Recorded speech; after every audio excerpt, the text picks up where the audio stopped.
guys, my name is Crystal. Welcome to my YouTube channel. I've just had a call from my mother and I'm at home at my flat by myself. I didn't go for that procedure yesterday at the hospital because I haven't got any paperwork actually telling me what the procedure involves. And by the way, when I had that scan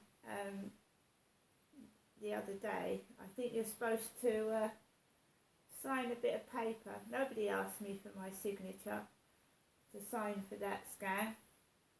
And any procedure which involves anaesthetic, you need to give your permission, your consent. So I'm not consenting to something I don't even know what it involves. No one's sat me down and told me what a hysteroscopy or whatever it is involves. No one's told me. I've got no paperwork. I've got a paperwork telling me about the scan, but I've got no paperwork telling me how a Mirena coil is fitted, the risks of it like going bad inside you, etc. No one's told me anything like that. I'm not going to go through with a procedure where I've got no information about it. Don't you think that's the right thing to do? No one sat me down and said, right, this involves that and that and this and that. No one sat me down. I've got no booklet telling me what they're going to do with this coil. And I've signed no paperwork. So I'm afraid until I get a full, someone telling me what it actually involves. Because when Dr. Habib said to me yesterday on the phone from the hospital that there's a 1% chance of you having to be opened up after a procedure, I'd rather put up with the pain, thank you. Right, we're going outside because basically I don't think the lift is working again. This is the third week it's not been working.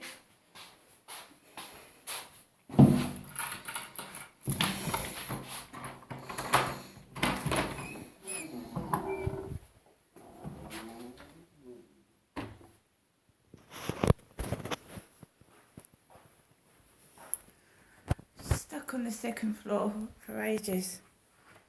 My thumb pressing it. Not working.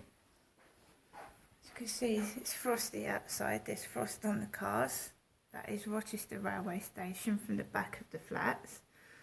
Rochester. I'm not going out to Chatham today, or tomorrow, or the day after.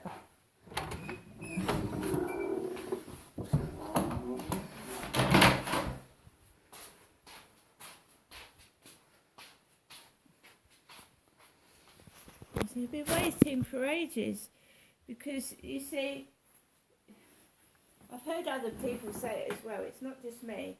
They get people ready.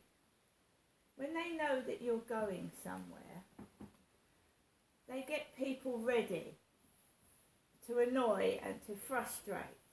And it does sound mad, but you know, nobody knows what my life is like till you've lived it, you see. So now I've said I'm going to Chatham, but I didn't say when, did I? I didn't say the day and I didn't say the time, and I'm not going to. To put some money into my bank account to obviously cover the bills. I lent somebody some money and they haven't returned it yet. So I've got cash and I've got to put it in the machine in the Barclays Bank to go into my bank account so that I can pay my water rates and my hyperoptic bill. So I'm not telling people the day and when I'm going to Chatham. I'll go when I want to. I won't be forced into doing something. I'll do it when I want to do it. And they will learn. Why do I say that I think people are being put in places? Because I went to report a crime to the Maidstone police. And I wanted to go to a women's refuge away from my father. So I got on a bus to Maidstone because someone told me that there was women's refuges in Maidstone. So I went into the police station in Maidstone and I reported what was going on to the so-called police in Maidstone. Now, how could somebody possibly know I was going to the Maidstone police station to report my father for a crime? Nobody. Well, that's what I thought.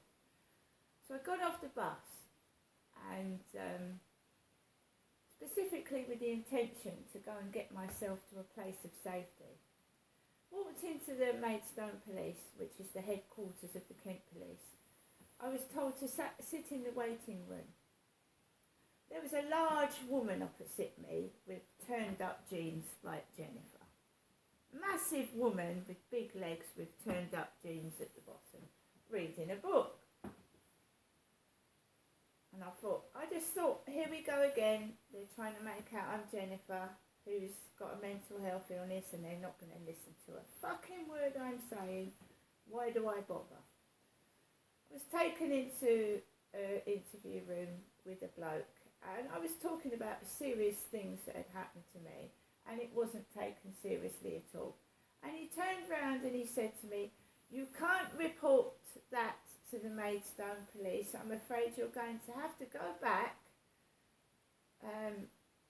to Chatham and report it to the police there." I said, "There's not a police station in Chatham." "There isn't." He said, "Well, the local police station then." I said, "Well, that's Gillingham, the Strand." He said, "Well, you'll have to go there to report the crime. You can't report it here." And that's a load of bullshit.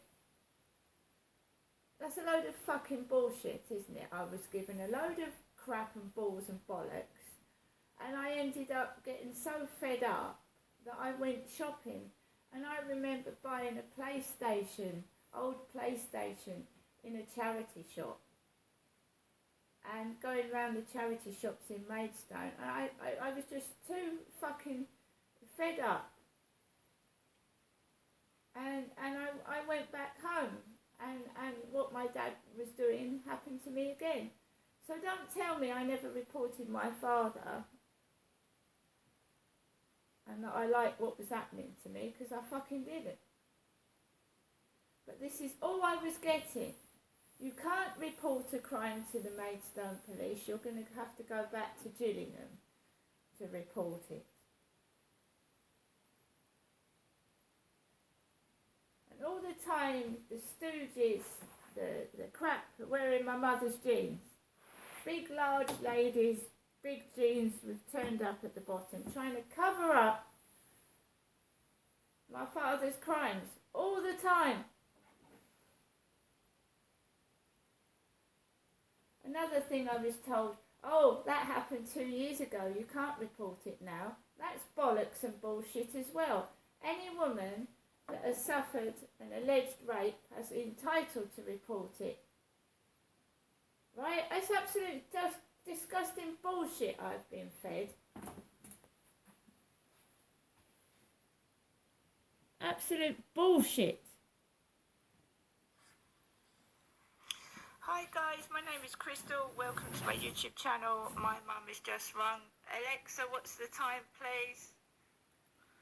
The time is 9:13 a.m. So I've got a voicemail at 9:10 a.m. from Jennifer. Mum! 2 new messages. 9:10 a.m. Good morning, Janessa. It's me, your mum, Jennifer, speaking.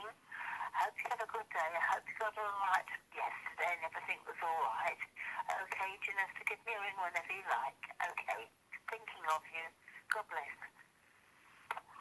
Press 2 to repeat. 3 to delete. This message has been saved for 7 days. Yesterday, 8:25 p.m. Hello, Janessa. It's me, Jennifer, your mum, wishing you good night. God bless. I'll phone you tomorrow. I hope you've had a good day. Thinking of you. I'm sorry I've rung a bit late, but I fell asleep. I've just woken up, so I'll rung you straight away. Okay? Good night. God bless. I'll speak to you tomorrow. Bye. This message has been saved for 7 days. Right guys, I didn't go for that procedure yesterday, especially when Dr. Habib was talking about anaesthetic. When you have anaesthetic, it makes you feel dizzy, woozy, and I live alone in my flat. And again, my mum this morning has said, I hope you have a good day. And as you know, anaesthetic is a drug and it alters the mind and the body. It makes you go numb, it makes you go woozy, and it takes a fair time to wear off. So I didn't go to the hospital yesterday, and I am very aware of everything that's around me, and I have had no anaesthetic. And I will not have my mind altered to do things I don't want to do. See you later.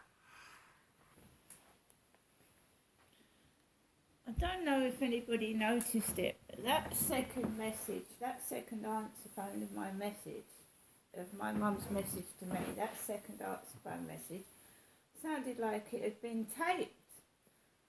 It sounded like it was being fast forwarded or rewound. It didn't sound like my mother at the beginning of the second message. It didn't sound like my mother at all. It sounded like one of those voice changer things. So guys, you know, I'm stuck in this prison where I report crimes to the police and I get put in a cell for it or punished. And I have to go about every day with my perpetrators running around happy and laughing while I'm stuck in prison for what they did. My dad's dead now, and he allegedly raped me and had been doing things to me since at least I was 10 years old, and he got away with it because the police did fuck all. Thanks for that. See you later.